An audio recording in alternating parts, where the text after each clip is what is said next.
Dans un court instant, voici donc le président de la République qui arrive à Thiaroye pour cette journée de Set Setal.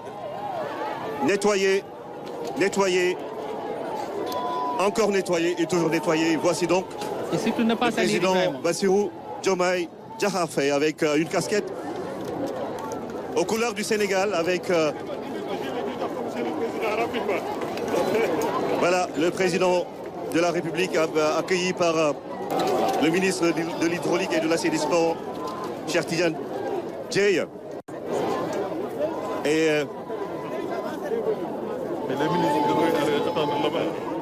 les membres du gouvernement, tous présents. Et voilà.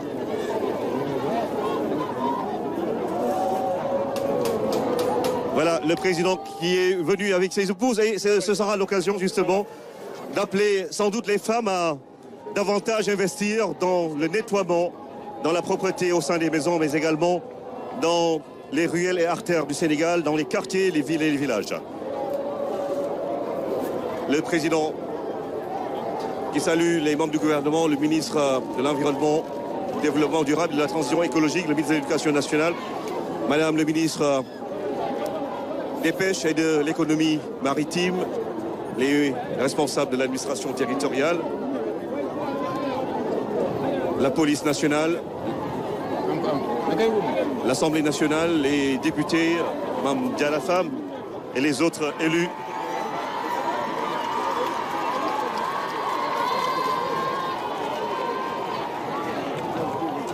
Voilà, en cette journée.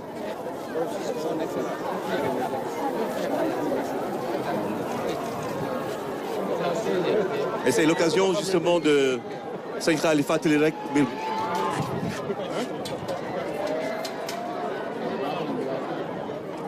voilà. Vraiment ñi ñooy les véritables acteurs du nettoiement ñoom la njiitu réew mi di nuyoonteel di saafonteeg ñoom. La gendarmerie, di la brigade nationale des sapeurs-pompiers, l'armée, des autorités religieuses. Je vois un visage très connu à la RTS, les religieux et c'est les jeunes du cadre de vie qui disent précis, qui scandent et qui clament justement leur implication. Ah oui, c'est de forts moments de communion. Mango kon loolu am na solo Mamadou Ndiaye ñu ngi lay nuyu ak ce micro nos équipes qui sont au palais de la République.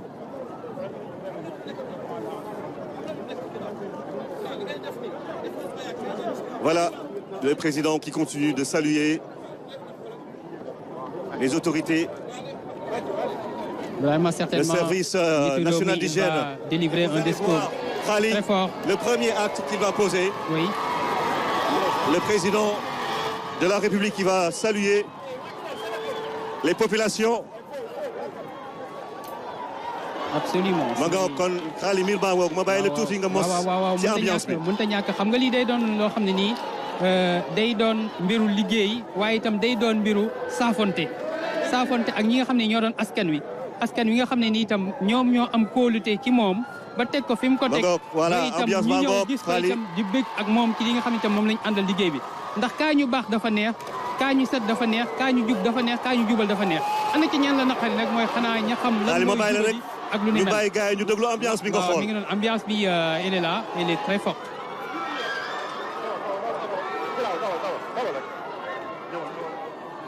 Ah lii nag mooy lii ci accueil yi la njiitu réew mi di nuyonte ak di saafonte waaye itam di am ay kàddu yoo xam ne nii kàddu yi ziar la yu dox ci digganteem ak ñi mu fekk ñu doon ñi ko dalal fii tey jii ci Thiaroye ñi fàttali ni bés bi moom la ñu jagleel wàllu cet gi bés bi nag dañ ko jagleel tàmbali gi waaye cet gi du yem tey du yem ëllëg du yem gannaaw ëllëg li ñu bëgg mooy ñëpp ku nekk bay ci sawaar bu ko defee fii ba nga xamante ne itam moo doon la ñu cay séntu ñu mën ko cee am ndax lañ cay séntu mën ko cee am moo di réew moo xam ne itam dafay set te tubaab moo naan nettoyer c'est bien mais li gën mooy ne pas surtout salir fexe ba bañ a tilimal mbaa bu tilimal mënta ñàkk itam loo tilimal nga fexe ba tonni ko ba mu set wicc ba kenn itam mën koo gis ci xar kanam boo xam itam xar kanam bu rafet la loolu daal mooy li nga xam ne nii moo doon ci tey njiitu réew mi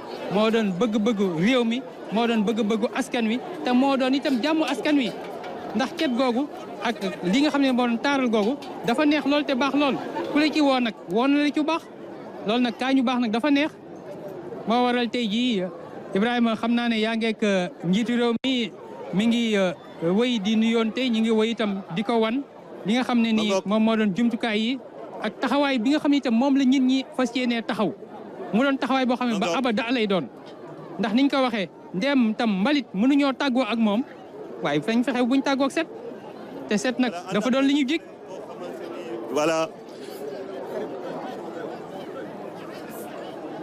mu di acte bu symbolique parce que xale yi ñu ko doon wax sànq ñoom la ñu war a gën a tàggat pour que Sénégal fi lekk i at du ñu waxaat mbirum insalubrité yu métti yooyu mbirum salte yu métti yooyu kon nag mbir baa ngoog. Nous avons le plaisir d'accueillir son excellence monsieur le président de la République Bassirou Diomaye Diakhar. Voilà président dafa mel ni day suux dafa mel ni day setal fii. Nous allons demander. moom daa tàmbali déjà. waaw sëñ Xaali. waaw xool leen image bi. waaw parce que mi ngi ko doon wax naan suñ demee nag xam naa ne ku nekk dina def preuve d'émulation ñu xool ndax ñun ak yéen kan mooy war a gën a wane njàmbaar kon nag tey la tey defe naa ne Ibrahima. waaw mu ngoog ñu bàyyi image bi waxal boppam. waaw. li ma seen nii fourchette la. président sol na tëneem sol na gileem. ci biir poubelle bi. waaw léegi nag yëkkati na fourchette bi. ak ñax ma nga xam ne nii ma ngi koy dugal ca. deuxième coup.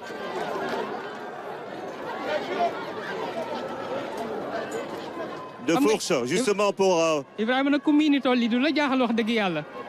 waaw lii ku miini tool ci mel ni moom miini tool ak keneen ak keneen ak keneen lii nii du la jaaxal ndax gerte ga buñ ko yóbbu woon ba koy yóbbu ca naaf ba di ko tar nii lay demee. ay setal moom. waaw. ak ñoom it seen kenn du ko jàngal waa gox-goxaan yi waa Njagañaaw ak waa. dëgg la.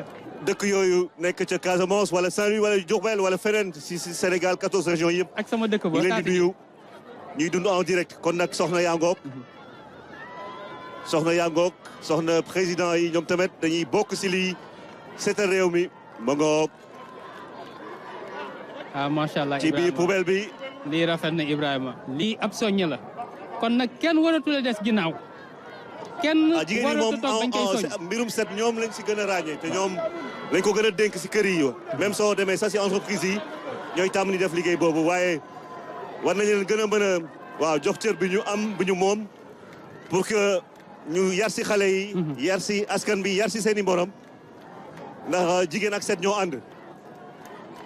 waaw nii ko naan lu fi rafet rek ñooma kon ñoom war nañ cee gën a mën a bay seen waar gën cee war a mën a taxaw ndax kat ñoom la ñu dénk la nga xam ne nii itam moom moo doon kër gi te kër gi itam ci la am réew tàmbalee kon ñoom bu ñu leen soññee ci lii ñu wane ci itam misaal day doon loo xam ne itam lu am solo la. gis naa sax benn xale bu taxaw noonu loolu itam gis nga kon mbir mi amul xale amul góor amul jigéen amul mag amul ndaw ñëpp a ci bokk. ñëpp ci bokk ñëpp ko war a def seen itte ndeetu réew mi nga xam ne nii moom la suñu borom dénk réew mi def na lu ni mel gis nañ soxna yi def lu ni mel gis nañ xale yi def lu ni mel gis nañ mag ñi def lu ni mel kon nag rikk waay na ko ñëpp def seen i bopp seen mbiru bopp. lii mooy fourchette bi nga xam ne nii ci la ñuy tonni mbalit mi di ko dugal ci li nga xam ne nii itam moom moo doon poubelle bi bu ko defee itam lépp fuñ ko war a jël ba yóbbu ko foofee ba mën a tam liggéey mbalit moomee itam ñu liggéey ko noonu. de la poubelle ñu fexe ba poubelle am fépp si biir entreprise yi si biir kër yi si biir école yi ay poubelle fuñ jamono yi toll nii poubelle day ànd ak ay sachet moo tax ñu doon wax sànq ak ministre de l'environnement lan la ñu war a def ba kër yi gën a am ay poubelle waaw ministre de l'environnement moo nekk di tibb nii Daouda Ngom mu am culture de la salubrité dans les écoles dans les entreprises un peu partout au Sénégal et c'est le ministre de l'Éducation justement également qui va devoir montrer l'exemple dans les écoles du Sénégal. Moustapha Mamba Guirassy, voilà, qui a fini de poser cet acte symbolique en cette journée. de Set Setal, journée nationale de propreté. Le président qui va donc rejoindre l'enceinte dédiée pour son allocution. Vous allez suivre en direct sur la radio-télévision sénégalaise avec les explications du ministre de l'hydraulique et de l'assainissement. Cheikh Tidiane Dièye moo koy dalal ànd si ak ay yeneen membre gouvernement bi ndax bés bi au-delà de l'État du Sénégal, au-delà du gouvernement, de l'administration, c'est tous les citoyens qui sont concernés et interpellés. Et dans un instant, le président va s'adresser au peuple sénégalais. Mesdames, Messieurs, bonjour.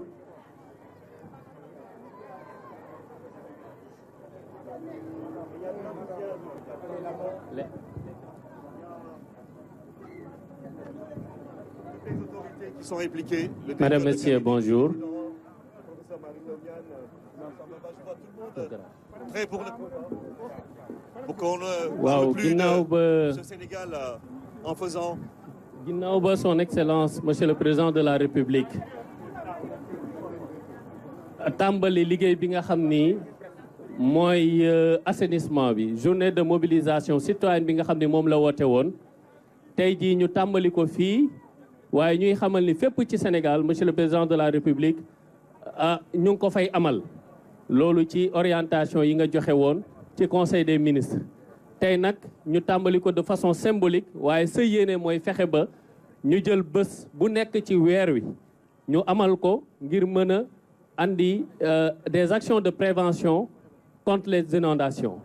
Donc ginnaaw bi nga tàmbalee tey ñu bàyyi la nga wax ak askanu Sénégal wax ak toute la presse que nous remercions pour leur présence. Monsieur le Président de la République.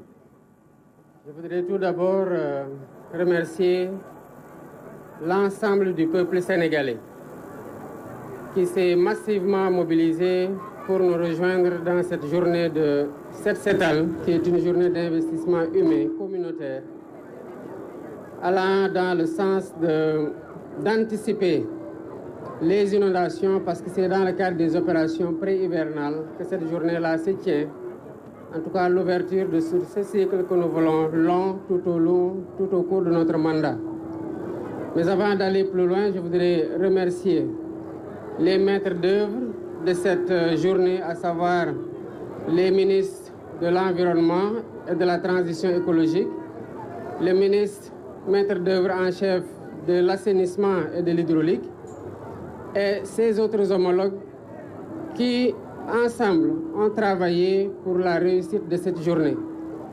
La mobilisation que j'ai vue partout au Sénégal est exceptionnelle et rend compte chez le peuple sénégalais de leur adhésion à notre démarche de gouvernance basée sur la co-construction. On a appelé au Djubanti, au redressement. Cela veut dire que nous comptons le faire avec le peuple sénégalais qui reste notre unique allié.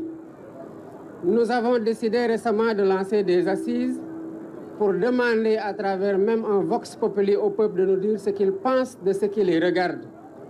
L'assainissement aussi doit être l'affaire de tous. L'hygiène et la propreté doivent être aussi l'affaire de tous. Nous devons l'intérioriser dans nos comportements au quotidien. Éviter de salir et quand nous constatons que c'est sale, de systématiquement penser à nettoyer. Il y va de notre santé, il y va de notre bien-être. Je voudrais aussi remercier les écoles et les responsables de ces écoles qui ont mobilisé massivement les enfants pour qu'ils sortent. Et le site où nous sommes est symbolique par rapport à l'état dans lequel il est déjà que nous devons montrer pour déterminer notre responsabilité collective dans l'entretien de ces sites-là qui sont quelque peu sensibles au regard de la trajectoire de l'eau et au regard des inondations et de leurs conséquences. Mais à travers ce symbole, nous appelons les Sénégalais partout où qu'ils soient, qu'ils comprennent que tout acte que nous posons dans la vie, quel qu'en soit le domaine, a forcément une répercussion sur le vivre ensemble. Et nous devons toujours nous poser la question de savoir quand nous posons ces actes-là, quand serait-il si tout le monde posait exactement le même acte? On verrait très rapidement la différence dans les conséquences entre celui qui salit et celui qui évite de salir ou celui qui nettoie après avoir sali. Je voudrais enfin continuer à appeler les Sénégalais à ne pas faire de cette journée une journée circonstancielle. C'est un défi permanent. C'est un comportement que nous cherchons à imprimer dans notre ADN collectif. Et nous devons tous, où que nous soyons, nous sentir concernés. Merci beaucoup à tous d'avoir répondu présent. Et bonne journée de Setal Sunu Réew. Merci.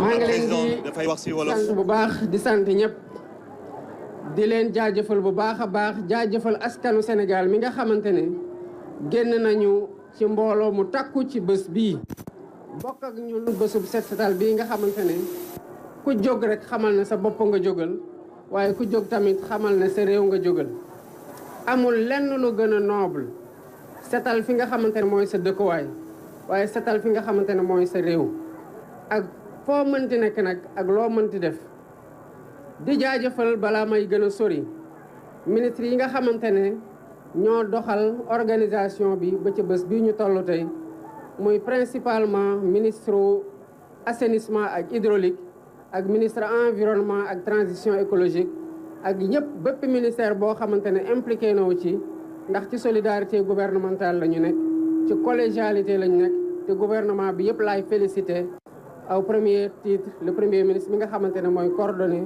l'action de ce gouvernement là qui en ce moment même mu ngi ci beneen site di def la même chose bi nga xamante ne moom laay def maanaam impliqué wu ci setal suñu réew may jaajëfal rek ñëpp ñi nga xamante ne ay école lañ ay responsable école lañ ñiy yar xale yi ci set ak setal ba tax ci bés bii ñu woo leen génn leen massivement pour ñu bokk ak ñun bésub set setal bii nga xamante ne warul doon rek benn bés ci bés yi waaye suñu yéene mooy mu nekk loo xamante ne dañoo ko dugal ci suñu doxalin ak ci suñu jëfinu bés bu ne yéene gouvernement bi ak yéene président de la république bii ma doon mooy weer wu nekk ñu am bés bu mel nii ba ñëpp ñi nga xamante ne ay tuut tànk lañu bu ñu màggee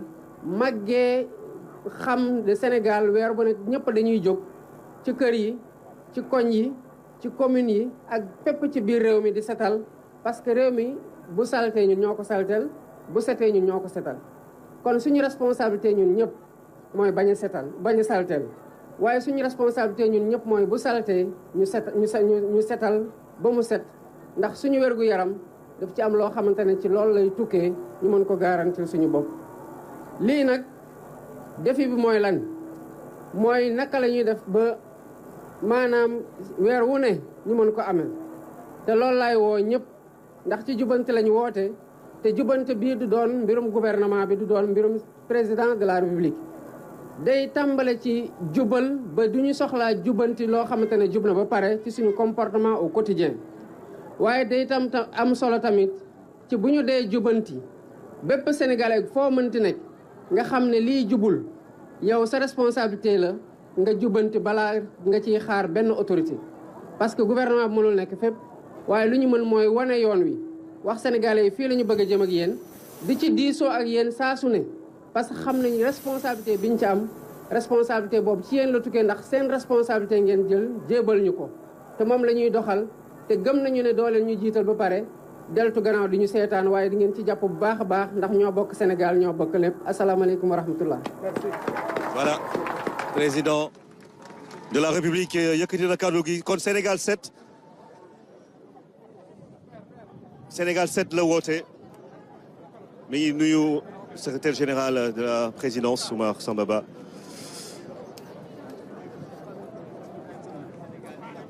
nee na mbëbëtam mooy weer bu ne ñu war ko mën a def li nga xamante ne moo di setal bi voilà le président day mujj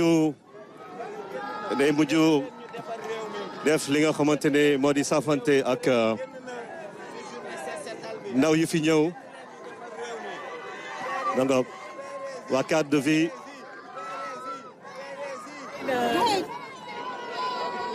voilà le président qui va donc rejoindre son véhicule et quitter Thiaroye avec un message très fort autour du Jubbonti, autour du Setal bés bu ne voilà président Bassirou Diomaye Diakhar Faye dugg na ci otoom après kàddu yu mu yëkkati ngir ñu gën a setal réew mi loolu yëpp ci esprit Jubbonti bi nga xamante ne ñoom ñi jiite réew mi tey jile moom la ñu lancé soññ ci ñëpp ma ngoog avec toute la sécurité requise le président de la République va quitter Thiaroye un jour symbolique Mame Diarra Fam député yi tamit war ci dugal seen loxo mu doon mbir bu am solo waa cadre de vie maa kontaan ngeen. kontaan trop direction générale cadre de vie avec le président Diomaye. jërëjëf waa cadre de vie et puis am na ñeneen ñu ma gis tamit ñu sol ay t-shirt yu maa kontaan ngeen. kontaan nañ trop sax trop.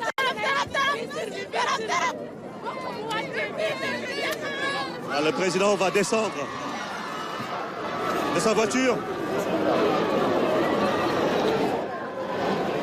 mi ngi dem nuyu waa service civique national.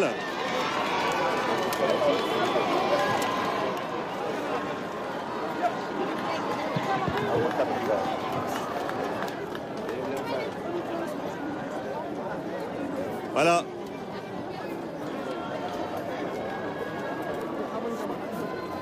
Comme Nancy ak ñi mu àndal ñooy saafonte ak président Bassirou Diomaye Diakhar Faye service civique national. seen taxawaay am solo lool parce que ñi ngi gën a waxtaanee lépp lu jëm ci éducation civique nga xam ne ñun bu ñuy nekk élève dafa nekkoon loo xam ne dañ ko saxal ci école yi mu doon mbir bu am solo. voilà kon. Les militaires également sont impliqués, les forces de défense et de sécurité. suñu l'armée yi ak police bi gendarmerie douane service d'hygiène eaux et forêts ñoom ñëpp war ci dugal seen loxo mu doon mbir bu am solo mu doon mbir bu am solo waaw waa Ndiaganiao voilà allez le président voilà. Le président qui revient pour saluer encore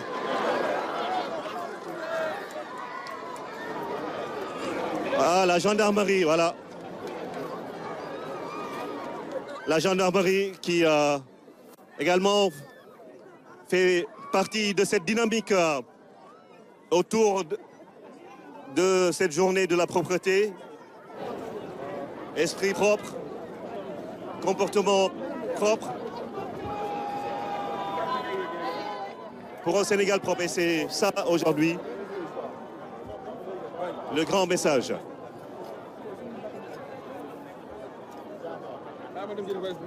Donc waa gendarmerie sol seen casquette voilà di tojal président comme le veut la tradition les honneurs au chef de l'État avec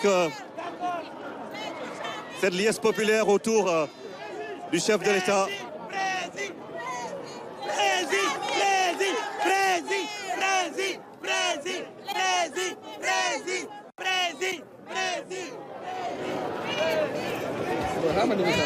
Qui va quitter Thiaroye. Mangok. Babelem. Djorodjeuf. Voilà, le président qui va donc quitter Thiaroye. Mangok. ak cortège bi gars yi jóg nañu.